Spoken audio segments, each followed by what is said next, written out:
This article presents a very positive, joyful, triumphant view of this phenomenon, and it raises many very good points. Kids are bored in the classroom. Kids often think that teachers aren't teaching them what they really need to know. They often think that they know more than their teachers in important areas like computer, and they're right. In my case, they're certainly right. They know much more than I know. And so many kids just kind of tune out, turn off. School is irrelevant. And probably for them, this is right. Telelearning presents an alternative. That is, they learn at their own pace. The programs are varied, graphics, animation, blah, blah, blah, blah. They can learn as fast, as quickly, or as slowly as they want.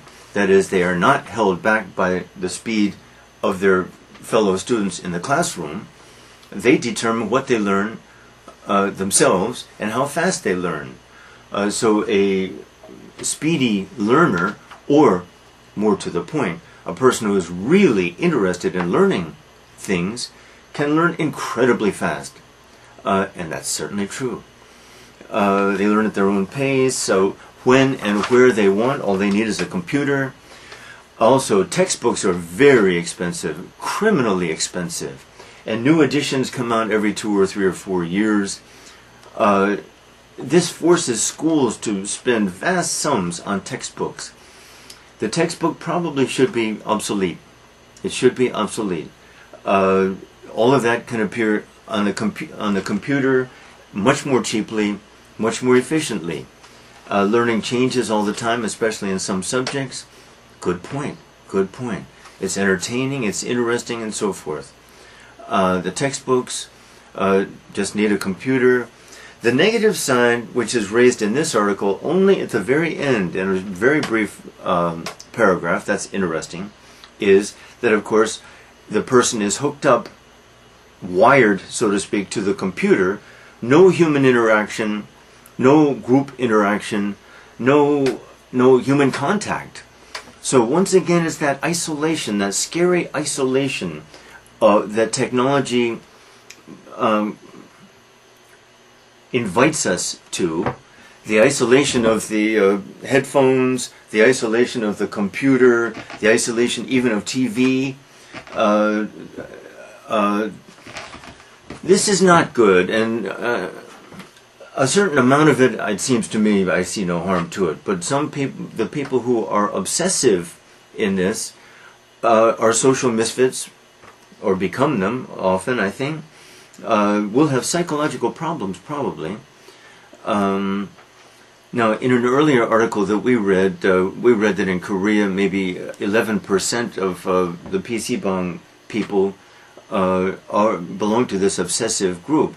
But that's not a reason to abolish computers or even PC Bangs.